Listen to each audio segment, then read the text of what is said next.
Pemberantasan korupsi harus berawal dari pangkalnya. Namun dalam debat perdana kandidat presiden dan wakil presiden kemarin, Prabowo Subianto menyatakan kalimat korupsi yang tidak seberapa. Kalimat tersebut keluar dari Prabowo saat Jokowi berupaya meng-cross-check data yang dimiliki oleh ICW. Bagaimana pandangan ICW terkait dengan data caleg mantan koruptor yang digunakan dalam debat perdana Capres kemarin? Saya akan mendiskusikannya bersama Almas Syafrina, peneliti bidang politik dari ICW. Mbak Almas, selamat pagi. Iya, selamat pagi Mbak. Terima kasih sudah hadir di Metro TV, Mbak. Iya. Nama ICW ini disebut-sebut dalam debat perdana Capres-Cawapres kemarin gitu karena terkait masalah data caleg mantan narapidana koruptor yang sebelumnya sudah dan dirilis oleh ICW. Tapi kenyataannya tidak semua paham dan mengerti data itu. Kalau komentar dari ICW sendiri gimana? Ya, pertama memang kami sudah merilis ya daftar nama caleg ex-napi kasus korupsi yang kemudian dicalonkan oleh partai politik ke pemilu legislatif 2019.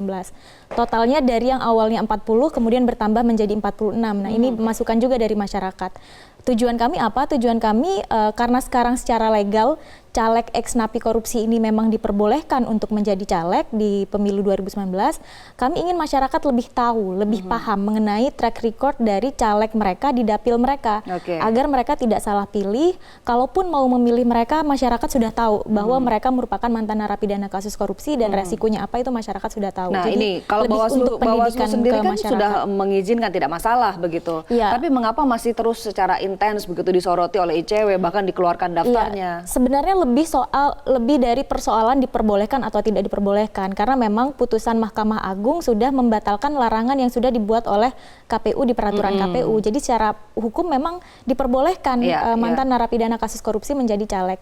Tetapi kan dalam konteks upaya pemberantasan korupsi ke depannya, dalam konteks kita berupaya untuk parlemen kita ke depannya lebih bersih dari korupsi, gerakan ini perlu disuarakan, perlu diupdate, perlu diinformasikan kepada masyarakat bahwa di pemilu legislatif kita di 2019 masih ada nama-nama yang mempunyai catatan merah dalam konteks hukum pemberantasan korupsi. Begitu. Oke, dan ternyata partai yang masih mengusung. Masih ada 12 partai politik yang mencalonkan mantan narapidana kasus korupsi ke pemilu legislatif. Termasuk Gerindra, dan ini terungkap dalam debat Capres-Cawapres kemarin. Ada berapa jumlahnya, Mbak? Totalnya ada 46. Sebenarnya yang paling banyak juga bukan Gerindra ya, yang paling banyak justru dari koalisi Pak Jokowi, ada Partai Golkar, kemudian ada Partai Hanura, dan ada beberapa partai lainnya seperti Demokrat ada 4 orang, kemudian dari PKS 1 orang, dari PDIP 1 orang. Sementara dari kubu sana selain Gerindra, Demokrat, PKS, Partai PAN juga ada begitu ya. Jadi hanya 4 partai politik yang sampai saat ini tidak kami ketahui bahwa mereka mencalonkan mantan narapidana kasus korupsi. 4 itu? Ada PKB, P3, PSI, dan Partai Nasdem. Nah, untuk PSI memang PSI berkomitmen dari awal tidak mencalonkan mantan ex-napi korupsi ya.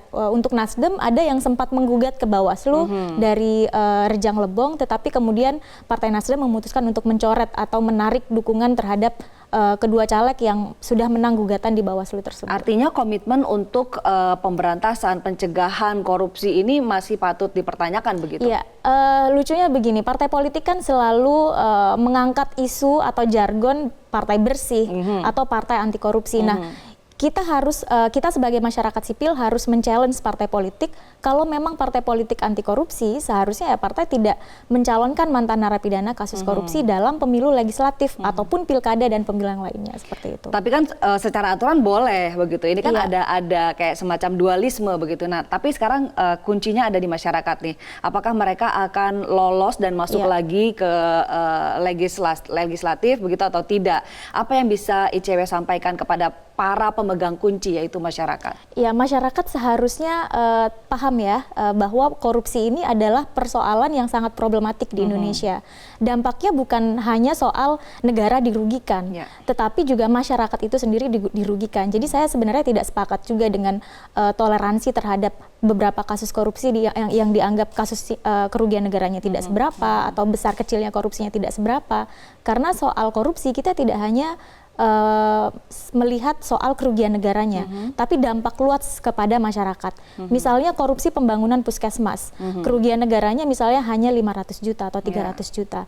Tetapi ada kerugian lain di situ di mana masyarakat kemudian tidak mendapatkan akses terhadap pembangunan puskesmas yang layak yang sebagaimana yang seharusnya seperti itu. Jadi kepada korupsi sudah ditetapkan sebagai kejahatan luar biasa, harusnya zero tolerance begitu ya, tidak ada toleransi sama sekali. Iya, dan soal seberapa atau tidak seberapa ini kan indikatornya beragam ya setiap orang. Yang seberapanya publik dengan seberapanya elit politik mungkin berbeda.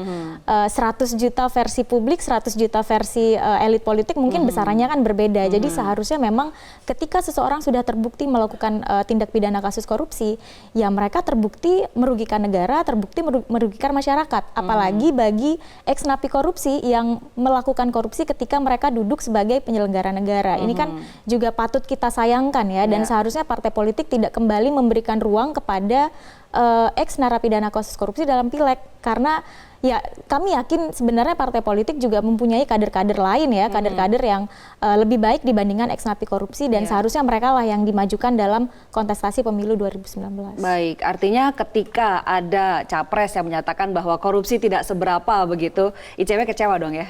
Iya, konsekuensinya ada dua ya. Dari situ kita melihat ada komitmen atau toleransi dari elit politik, dalam hal ini adalah calon presiden dan ketua umum partai politik terhadap kasus korupsi.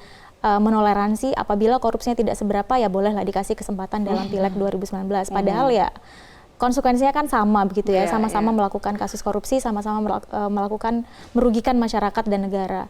Kemudian konsekuensi yang kedua adalah ini akan berdampak buruk ke publik. Jangan sampai kemudian publik nanti mempunyai persepsi yang sama, menoleransi kasus korupsi apabila kasusnya tidak besar atau dianggap tidak seberapa. Padahal kan tidak seberapa ini juga indikatornya beragam ya antara publik dan elit itu tadi. Nah, ada juga yang terungkap dalam debat capres kemarin. Kalau misalnya Anda ini kan temanya adalah 4 kan, salah satunya adalah korupsi. Apa yang bisa Anda lihat dari debat capres kemarin, khususnya komitmen untuk pemberantasan korupsi? Iya, memang soal pemberantasan korupsi kedua pasang calon presiden dan wakil presiden sudah memasukkan ya, baik itu ke dokumen visi misi dan di perdebatan kemarin. Cuma kami melihatnya masih general atau jargon-jargon yang belum diturunkan dalam usulan program yang konkret itu seperti apa. Misalnya soal penguatan KPK. Sama-sama ingin melakukan penguatan terhadap KPK, tetapi penguatan dalam hal apa? Apa yang akan dilakukan oleh Jokowi Ma'ruf ataupun Prabowo Sandi ketika mereka nanti duduk menjadi presiden dan wakil presiden? Apakah akan melakukan penguatan dari sisi regulasi, karena sekarang kan kita dalam konteks pemberantasan korupsi begitu ya, tidak hanya KPK, kita butuh undang-undang, misalnya undang-undang perampasan aset, revisi undang-undang tipikor, dan implementasi ANKEK dan sebagainya, dan itu yang kemarin sama sekali tidak dibahas. Jadi isunya sangat general soal penguatan KPK saja, tetapi penguatan itu tidak diiringi dengan langkah-langkah konkret apa yang akan dilakukan, sehingga agak susah masyarakat membandingkan mana capres yang keluar dengan komitmen anti korupsi yang lebih kuat, apakah kubu nomor 01 atau kubu nomor 02. Jadi kami masih melihatnya ada satu sama yang jadi solusi Mbak Ding, ditawarkan oleh capres 02 khususnya, anggaran, bahwa ya, kenaikan gaji pejabat kalau ingin menekan korupsi. Anda setuju dengan itu? Kenaikan gaji diperlukan asalkan misalnya berbasis kinerja. Tetapi yang perlu menjadi catatan juga, korupsi itu tidak hanya terjadi ketika mereka mendapatkan gaji yang kurang. Karena ada sejumlah koruptor juga gajinya tidak kecil begitu ya, gajinya justru sangat tinggi dibandingkan dengan penyelenggara negara yang lain, tetapi kemudian mereka melakukan korupsi karena problemnya tidak hanya soal gaji, khususnya misalnya di korupsi politik ya, problemnya kan lebih pada faktor politik salah satunya, dan ini yang kemarin juga tidak banyak dibahas oleh kedua pasang calon soal mereform sistem politik, sistem parpol juga, undang-undang partai politik misalnya, dalam konteks untuk mencegah dan mendorong partai politik dan politisi kadernya untuk melakukan tindak pidana Padahal korupsi. Itu lebih penting, jauh lebih penting dibandingkan dengan menaikkan gaji pejabat. Memang begitu, misalnya Mbak Pak Jokowi mention soal pembenahan rekrutmen ya, tetapi itu juga belum diturunkan. Pembenahan rekrutmen politik juga itu sangat penting.